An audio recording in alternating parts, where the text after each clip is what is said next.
আসসালামু আলাইকুম। খুব ভালো লাগছে সবার সঙ্গে দেখা করার এই সুযোগটা পেয়ে। এই পুলিশ সপ্তাহ উপলক্ষে এই সুযোগটা হলো। আপনাদের কাছ থেকে কিছু প্রাথমিক বক্তব্য শুনলাম, শুনে বুঝতে পারলাম যে অনেকগুলো কাজ অসম্পূর্ণ রয়ে গেছে, যেটা আমাদের পক্ষ থেকে করা উচিত। এর আগে একবার বসছিলাম আমরা নিজেদের মধ্যে, আমার কাছে খুবই খারাপ লাগছিল যে কীরকম পরিস্থিতিতে আপনাদেরকে কাজ করতে হয়। আমার জানা ছিল না যে দৈনন্দিনভাবে যে কঠিন অবস্থায় আপনাদেরকে জীবনযাপন করতে হয়, সেটার মাত্রা কত গভীর। তাৎক্ষণিকভাবে আমরা কিছু সিদ্ধান্ত নিয়েছিলাম, সেটা আশা করি বাস্তবায়ন হয়েছে। কদ্দূর হয়েছে সেটা আবার খোঁজ নেব। আজকের বৈঠকের যেটা প্রধান ফল হবে, আপনাদের বিষয়গুলো আবার উঠলো আমার কাছে, যেটা নিয়ে আবার বসবো, যাতে আপনাদের একটা সহায়ক পরিস্থিতির সৃষ্টি করা যায়, যাতে আপনাদের কাজ করার মধ্যে একটা উৎসাহ আসে এবং পরিস্থিতি আপনাদের সহায়ক হোক। আজকে ভালো লাগলো যারা প্রযুক্তির মাধ্যমে বিভিন্ন জায়গা থেকে উপস্থিত আছে। আমি দেখছিলাম কোথা থেকে এসছে, সারা বাংলাদেশ জুড়ে সব জায়গা থেকে যোগদান করেছে। তাদের সবাইকে আমি দূর থেকে সালাম দিচ্ছি। আশা করি সুযোগ হবে ভবিষ্যতে একসঙ্গে বসে আলাপ করার। আমি লিখিত বক্তব্য পাঠ করি। বিসমিল্লাহির রহমানির রহিম। সম্মানিত উপস্থিতি ও প্রিয় পুলিশ সদস্যবৃন্দ, পুলিশ সপ্তাহ 2025 উপলক্ষে বাংলাদেশ পুলিশের সকল সদস্যকে আমি আন্তরিক শুভেচ্ছা ও অভিনন্দন জানাচ্ছি। এই অনুষ্ঠানে আপনাদের মাঝে উপস্থিত হতে পেরে আমি অত্যন্ত আনন্দিত। 71 সালে মহান মুক্তিযুদ্ধের প্রাক্কালে 25শে মার্চ কালো রাতে রাজারবাগ পুলিশ লাইন্সে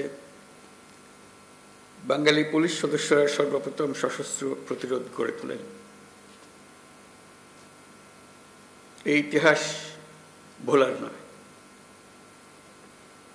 বাংলাদেশ পুলিশ বাহিনীর গৌরবময় ইতিহাসে এটা মহাগৌরবের অধ্যায়।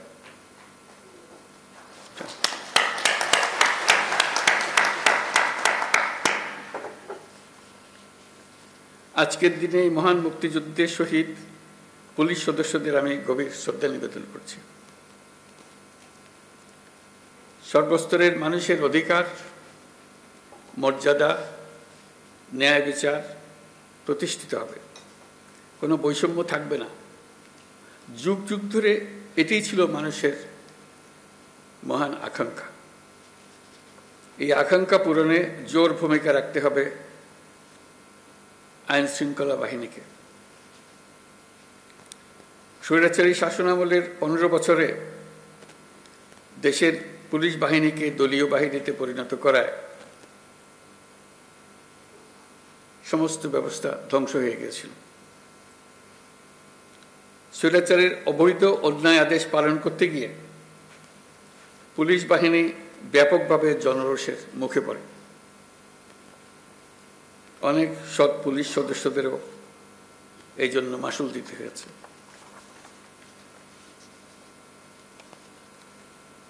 প্রিয় পুলিশ সদস্যগণ, গত আগস্টে অন্তর্বর্তী সরকার যখন দায়িত্ব গ্রহণ করে, সে সময় এদেশের আইনশৃঙ্খলা বাহিনী ভঙ্গুর অবস্থায় ছিল। পুলিশের সঙ্গে জনগণের দূরত্ব সৃষ্টি হয়েছিল। সরকার পরিস্থিতির উন্নতির জন্য যা কিছু প্রয়োজন সব রকমের ব্যবস্থা নিয়েছে। সড়ক মহাসড়কে বিশৃঙ্খলা ও জনদুর্ভোগ নিরসন, বিশেষ অভিযান পরিচালনা, অংশীজনের সাথে পুলিশের আন্তঃযোগাযোগ জোরদার করা,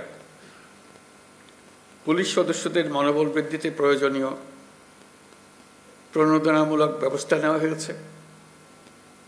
আপনাদের অক্লান্ত পরিশ্রমে শান্তিপূর্ণভাবে দুর্গাপূজা, বিশ্ব ইজতেমা, ঈদ উল ফিতর, বাংলা নববর্ষ সহ বিভিন্ন উৎসব অনুষ্ঠিত হয়েছে। দেশে যতগুলো অপরাধ হচ্ছে সবগুলো ঘটনায় তাৎক্ষণিক ব্যবস্থা নিতে আপনারা সর্বোচ্চ চেষ্টা করে যাচ্ছেন। পুলিশ ও অন্যান্য বাহিনীর সম্মিলিত প্রচেষ্টায় দেশের আইনশৃঙ্খলা পরিস্থিতি এখন অনেকটা নিয়ন্ত্রণে আনা সম্ভব হয়েছে। এই জন্য আমি পুলিশ সহ সকলকে আন্তরিক ধন্যবাদ জানাই। সবাই মিলে আপনার জোরে হাততালি দেন।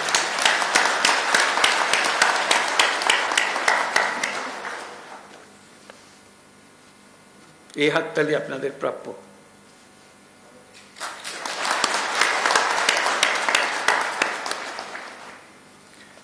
দেশের মানুষ নারীর প্রতি সহিংসতা প্রতিরোধে পুলিশ বাহিনীকে খুব শক্তিশালী ভূমিকায় দেখতে চায়। আমি আপনাদের প্রতি আহ্বান জানাই, নারী ও শিশুর নিরাপত্তায় সর্বোচ্চ সংবেদনশীল হয়ে কাজ করবেন। সকল শ্রেণী পেশার নারীরা যেন যে কোনো হয়রানির ঘটনায় পুলিশের হটলাইনে ফোন করে সর্বোচ্চ সাহায্য পায়, সেটি নিশ্চিত করবেন। নারী এবং শিশু নিরাপত্তা পেলে আমরা বুঝতে পারব দেশ নিরাপত্তার দিকে অনেক দূরে এগিয়ে গেছে।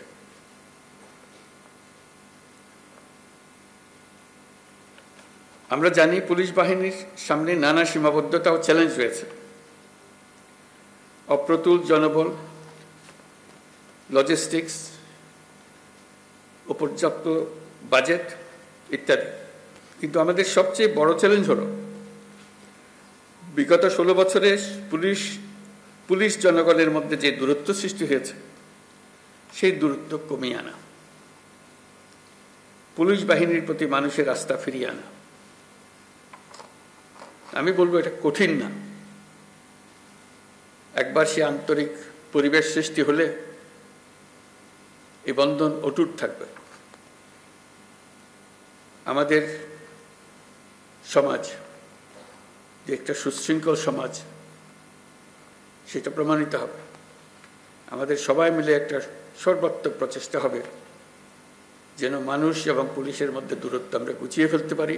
মানুষ পুলিশকে দেখলেই তাকে বন্ধু হিসেবে বরণ করে নিতে এগিয়ে আসে। তার প্রতি কোনো বিরূপ মনোভাব যেন মানুষের মনে না থাকে।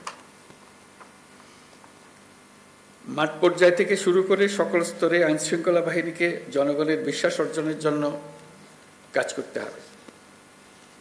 এই কাজটা আপনাদেরকেই করতে হবে। আর সরকারের দিক থেকে যা যা প্রয়োজন তা বাস্তবায়ন করা আমাদের দায়িত্ব। আমরা সে দায়িত্ব গ্রহণ করছি। পুলিশের সংস্কারের লক্ষ্যে অন্তর্বর্তীকালীন সরকার উদ্যোগ নিয়েছে। তৃণমূল পর্যায়ে কর্মরত পুলিশ সদস্যদের কল্যাণে কয়েকটি বিষয়ে দ্রুত ব্যবস্থা নেওয়া হয়েছে। আজকের এই মিটিংয়ের পরে আপনাদের সঙ্গে, সবার সঙ্গে, সারা দেশের সবার সঙ্গে সাক্ষাৎ হওয়ার কারণে, আপনাদের কথা শোনার কারণে আমরা আবার দ্রুত একবার বসবো সবাই মিলে, যাতে করে যে সমস্ত সমস্যা আছে সেগুলা দ্রুত সমাধান বাস্তবায়ন করা যায়। সেটা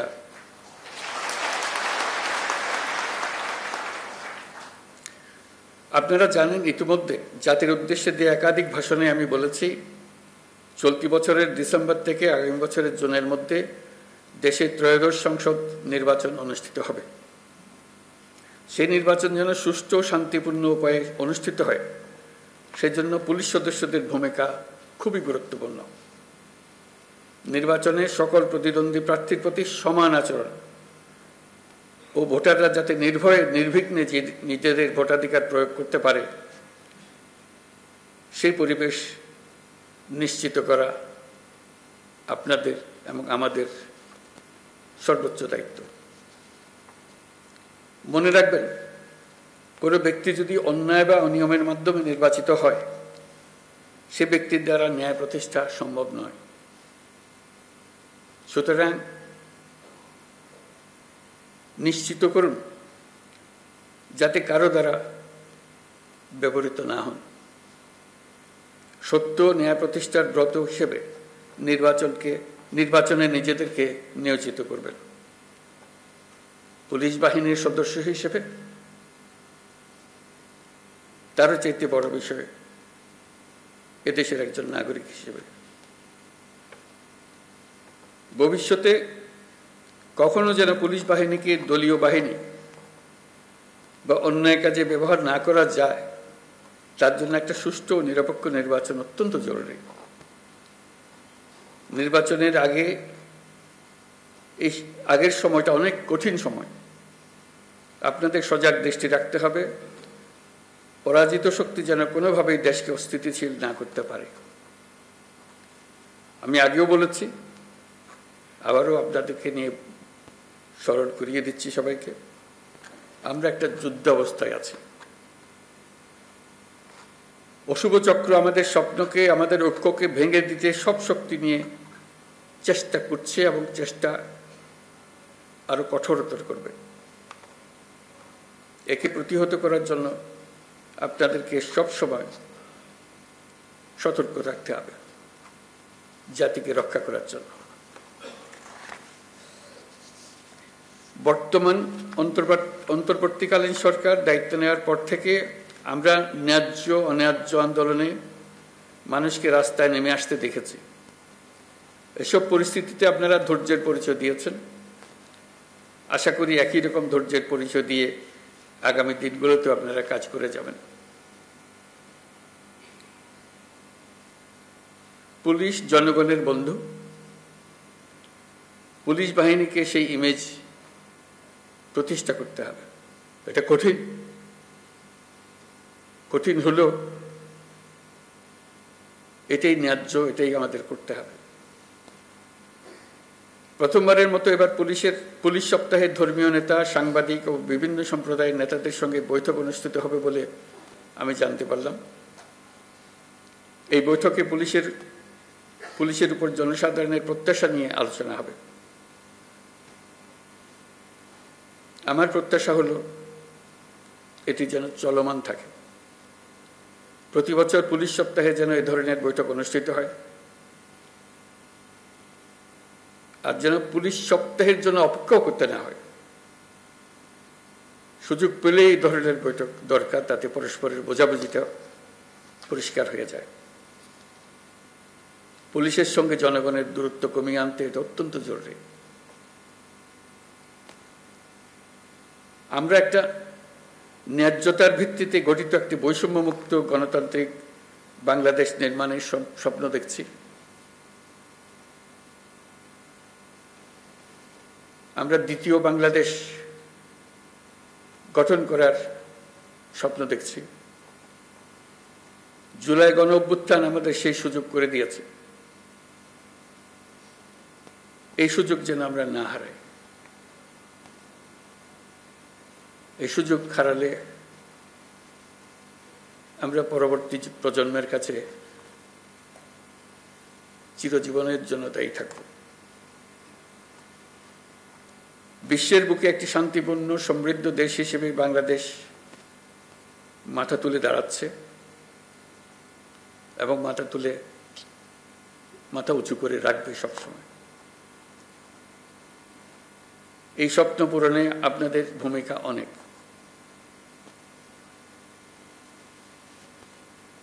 আপনারাই এই স্বপ্ন বাস্তবায়নের মূল শক্তি।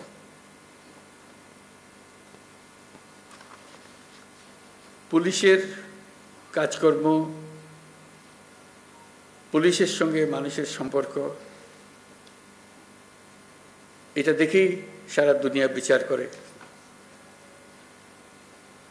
আমরা সভ্যতার কোন স্তরে আছি।